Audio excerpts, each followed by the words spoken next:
자, 요한복음 6장에는 여러분이 이제 보면 알겠지만 사실은 참 중요한 말씀이 요한복음 6장에는 많아요. 대표적으로 예수님께서 당신 자신을 떡이요, 또 영원한 생명, 그 다음에 영생, 그 다음에 또 40절에 아들을 보고 믿는 자마다 영생을 얻는 것이다. 정말 이 요한복음에는 아주 이렇게 직설적으로 이러한 복음이 핵심이 아주 명확하게 들어가 있어요. 물론 이제 비유적인 면도 있죠. 그래서 예수님께서 내 살을 먹고 내 피를 마시는 자, 이런 부분들에 대해서. 그러나 유대인들은 워낙 이제 구약 성경에서 하나님을 믿는 그 신앙의 그 기본이 있기 때문에 결국은 예수님의 말씀을 이해는 하는 거예요. 아, 예수님이 무슨 말씀을 하는지 이해는 다 해요. 근데 보니까 60절에 이런 반응이 있어요. 그러자 예수님의 제자들 중 여럿이 듣고 말하기를 이 말씀은 어렵구나. 누가 그분의 말씀을 알아들을 수 있겠는가 하므로, 그러니까 예수님이 하신 말씀을 무슨 뜻인지를 몰라서 하는 말이 아니라 예수님을 정말 받아들여야 되느냐, 받아들여야 되지 않느냐, 이걸 지금 어려워하는 거예요. 그러니까 사실은 유대인들은 예수님 당시에 유대인들은 얼마나 메시아를 얼마나 간절히 기다리겠어요. 왜냐하면 우선 유대인들이 예수님을 기다리는 이유 중에 하나가 뭐냐면, 가장 큰 건 어서 빨리 메시아가 와야 더 이상 유대 민족, 유대 국가가 저 남의 다른 민족, 다른 국가의 노예로 살지 않는 것. 그러니까 지금 예수님 당시 벌써 그 이전부터 한 160 몇 년 동안 계속 그 유대인들은 어때요? 로마, 그 다음에 그리스, 그 다음에 그 여러 민족들에게 계속 시달림을 받았단 말이에요. 그래서 아주 그 역사가, 예수님 그 오시기 전의 역사가 아주 복잡한, 그래서 우리가 이제 신구약 중간사의 역사를 보면은 그 시대에 무슨 일이 있었는가 아주 파란만장한 그 유대 역사들이 있어요. 막 전쟁도 하고 또 잠깐 유대 국가를 또 세우기도 하고, 그러다 또 이제 로마한테 또 그냥 이렇게 또 점령이 되고. 그러니까 유대인들의 입장에서 한번 생각해 봐요. 빨리 우리 민족, 선민을 빨리 이런 우리 민족을 구원할 위대한 다윗, 메시아가 오는 걸 얼마나 고대했겠어요. 근데 예수님을 가만히 보니까 언뜻 메시아 같기는 하고, 또 굉장히 그 참 이전 시대 어떤 선지자도 하지 못한 엄청난 것들을 하니까 예수님을 메시아로 받아들이기도 쉽고 예수님을 뭔가 지도자로 세우고는 싶은데, 그러면서도 뭔가 모르게 예수님 말씀을 가만히 들어보면은 선뜻 뭔가 당장 그들이 듣고 싶어하는 그 어떤 육적인 그런 것보다는 자꾸 영적인 말씀을 하니까, 그래서 지금 누가 그분의 말씀을 알아들을 수 있겠는가, 이렇게 이제 반응을 보인 거예요. 또 한편 우리는 예수님의 말씀은, 우리 사람이 예수님의 말씀, 우리는 성경의 말씀이 어떤 지적으로 말씀은 이해돼도 선뜻 마음으로 예수님 말씀을 받아들이기는 어려운 거예요. 우리가 십계명 말씀 중에 어느 계명도 다 이해가 가지만, 그러나 그 말씀을 정말 우리의 마음으로 받아들여서 순종한다는 것은 다른 문제란 말이에요. 그러니까 아무리 교리 공부를 많이 하고 교리적인 지식이 많아도 그렇다고 해서 믿음이 좋은 건 아니에요. 그렇다고 해서 그가 하나님 앞에 신실하다고 하는 증거는 될 수가 없어요. 왜? 그 말씀을 정말 받아들일 수 있는가 받아들이지 않은가, 바로 이 결정이 되기 때문에.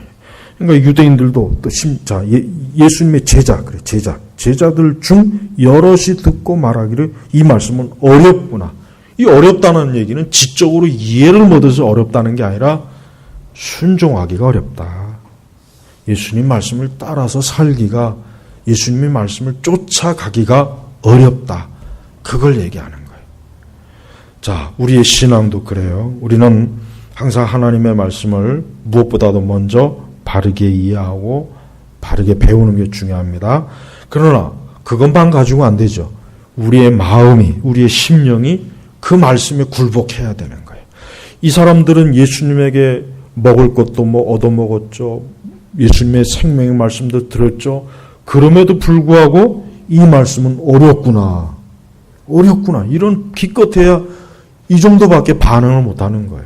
그냥 참으로 예수님이 하나님의 아들이고 메시아이고 우리의 생명이십니다라고 그 예수님에게 엎드려 그분에게 경배를 올려야 마땅한데 반응이 전혀 그런 게 안 나온 게 아니라 뭡니까?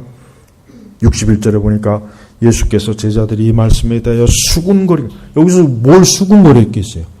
예수님이 하신 말씀을 선뜻 받아들이기도 어렵고, 그렇다고 예수님 말씀을 무시하자니 뭔가 이게 중요한 말씀인데, 그러니까 자기들끼리 막 난상 토론을 하는 거죠. 그래서 예수님이 뭐라 합니까? 이것이 너희를 걸려 넘어지게 하느냐. 이것이 너희를 걸려 넘어지게 하느냐. 쉽게 얘기하면 예수님의 말씀은 자칫하면 저들이 어때요? 실족하게 하는 아주 위험한 말씀이 되는 거예요. 그래서 우리는 이 사람들의 근본적인 반응의 이유가 뭐냐? 이 사람들이 하는 근본적인 왜 이런 반응을 하느냐? 그것은 63절에 살리는 것은 영이고 육은 아무런 유익이 없다. 내가 너에게 한 말들은 영이요 생명이다. 쉽게 얘기하면 예수님께서 지금 하신 말씀은 영적인 말씀이에요. 영적인. 그러니까 유대인들이 그 영적인 말씀을 육으로는 도저히 못 받아들이는 거예요. 도저히 못 받아들이는 거예요.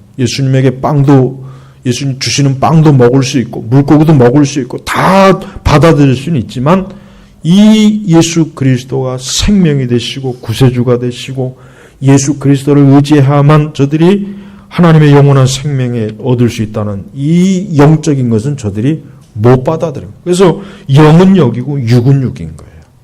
그러니까 여러분 교회는 철저하게 어떻게 됩니까? 교회는 영적인 것이에요. 우리의 신앙도 철저하게 영적인 거여야 돼요. 영과 육을 섞으면 안 되는 거예요. 우리가 영적인 것을 육신의 방식으로 섞는 게 지금 기독교가 하는 일이거든요. 오늘날 기독교는 뭐 합니까? 하나님의 영적인 말씀을 육적으로 받아들여요. 그래서 교회 안에 육적 신자들이 편안하고 기분 좋고 재미있게 교회를 들락달락 할 수 있게 하는 게 지금 시대의 교회가 하는 일이에요. 그 일을 잘해야 사람들이 교회로 오지 그 일을 못하면 사람들은 안 와요. 이 말씀은 어렵구나. 쉽게 얘기하면 받아들이기 싫다. 예수님 말씀 받아들이기 싫다. 예수님 말씀 따르기 어렵다. 지금 그겁니다. 사실 얼마나 많은 사람들이 이 말씀은 어렵구나. 이 말씀은 어렵구나. 여전히 육적인 관점으로, 육적인 반응으로, 육적인 방식으로 예수님을 대하는 사람들이 이 땅에 얼마나 많습니까? 그러면 절대로 우리는 예수님을 육적인 방식으로 예수님을 증거하면 안 돼요. 우리는 사람들에게 예수님을 받아들이기 좋게 하려고 어떻게 하면 한 사람이라도 더 예수님을 받아들이게 할까 해가지고 육적 방식을 사용해가지고 육적인 방식으로 사람들이 받아들이고 하면야 거기에 뭡니까? 생명이 없는 거예요. 생명이 없는 거예요. 그래서 예수님이 육은 아무런 유익이 없다.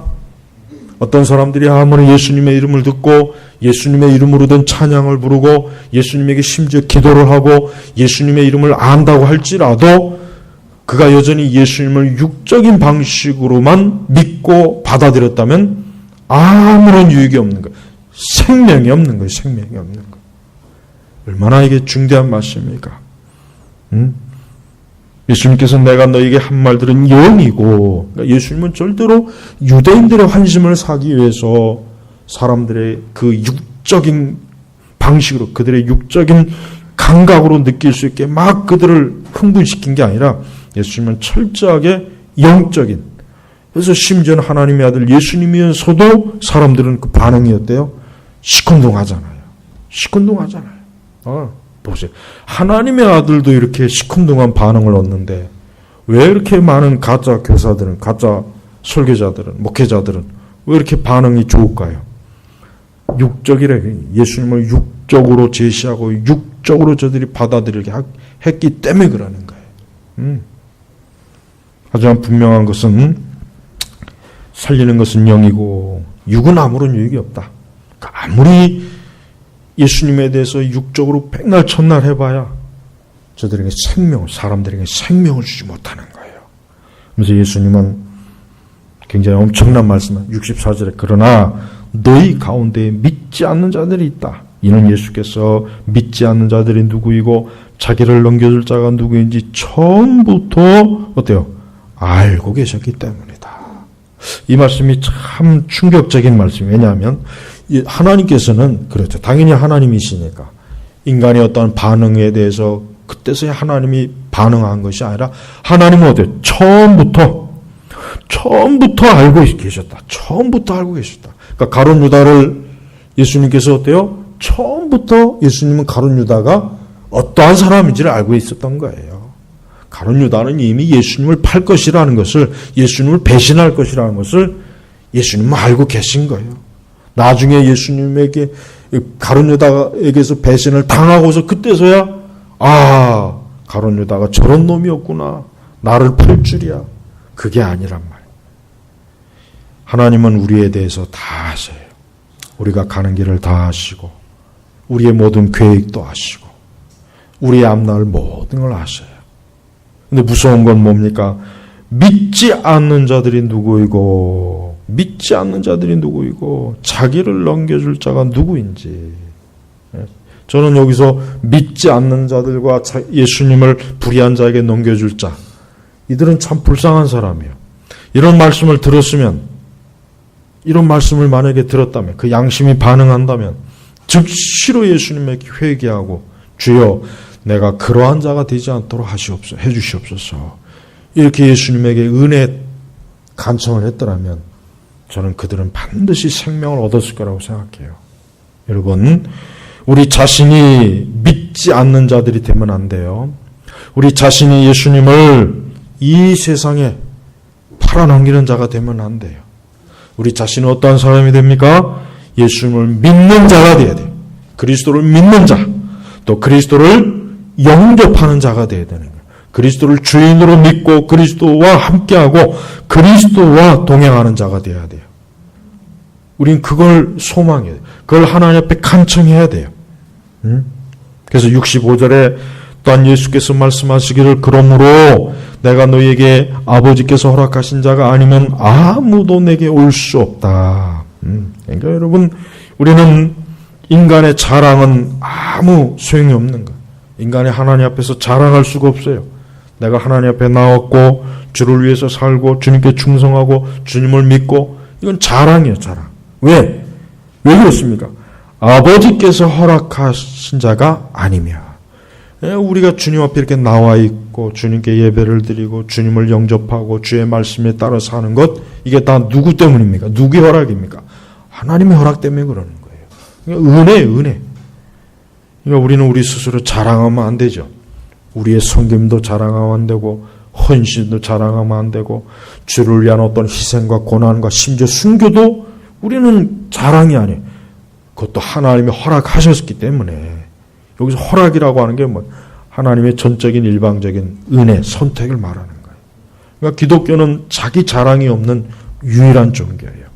세상의 다른 종교들은 자기 자랑이 많아요. 사실 세상의 종교는 자기 자랑으로 세워지는 거예요. 그러나 기독교는 자기 자랑이 없는 종교입니다. 오직 누구만, 그리스도만이 높아지는 거예요.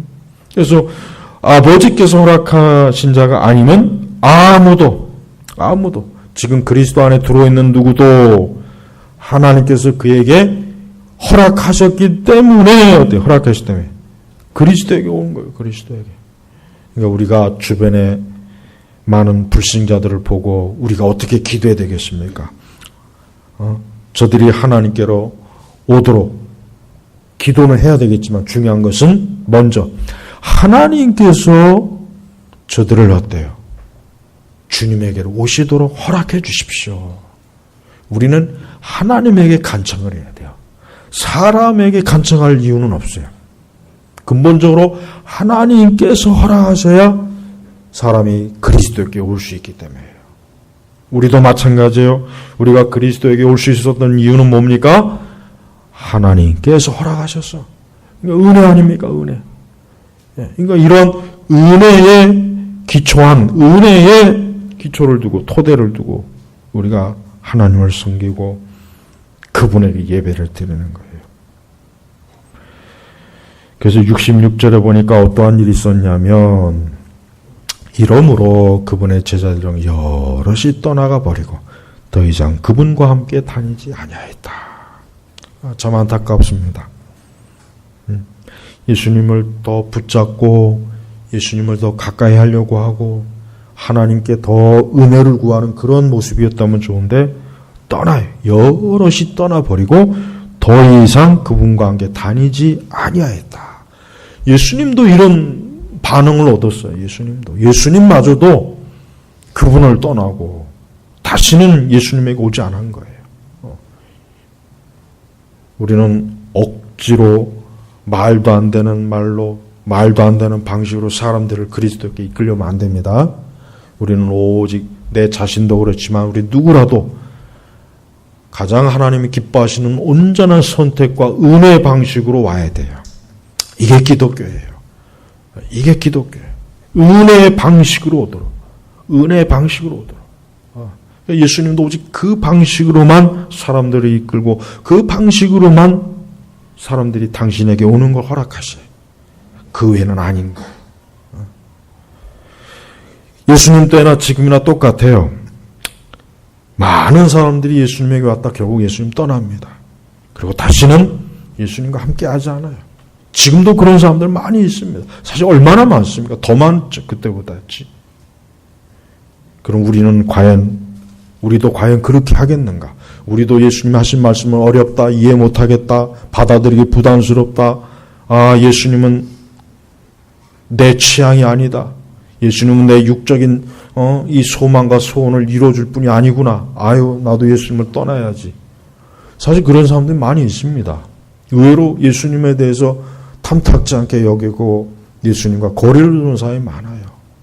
하지만 그런 사람에게는 어때요? 소망이 없죠. 생명이 없죠. 생명이 없는 거예요. 우리 제나바 교육교회 우리 청년 교사분들은 특별히 66전의 말씀을 귀를 기울이세요. 그분의 제자들 중 여럿이 떠나가 버리고 사실 한때는 제자였어요. 한때는 제자였다고. 한때는 예수님 따르고 예수님 섬기고 예수님의 말씀을 들었는데 결국은 어느 한계에서 와서는 떠난 거예요. 다시는 예수님과 함께하지 않은 거예요. 여러분도 혹 그럴까 두려워해야 돼요. 나도 혹시 이럴 수 있구나. 나도 혹 이러면 어떻게 될까? 경건한 두려움을 가지고 주님을 다시 섬기고 주님을 다시 바라보고 다시 한번 하나님 앞에서 우리 자신을 온전한 모습으로 정확하게 정직하게 바라보고 주님 앞에 무릎을 꿇어야 되는 거예요. 그렇지 않으면 우리 자신도 이렇게 될 수가 있어요. 이게 얼마나 안타깝습니까? 이 사람들은 영생을 보지 못한 자들입니다. 아무쪼록 우리 청년 교사들은 이러한 말씀을 보면서 항상 우리가 그리스도와 어떻게 하고 있는가 자기 자신을 잘 돌아보기를 주의 이름으로 축복합니다. 기도하겠습니다. 하나님 아버지 감사합니다. 항상 그리스도를 모시고 언제나 그리스도에게 초점을 두고 언제나 예수님이 내 삶의 주인이요 그분의 인도와 지도로 내가 한 걸음씩 나아갈 수 있도록 이끌어 주옵소서. 오늘도 이것에 모인 우리 제나바 교육교회 우리 청년 교사들을 언제나 그리스도와 가까이 있는 자로 주여 주님 곁에 두어주시기를 간절히 기도합니다. 예수님의 이름으로 기도 올렸습니다. 아멘.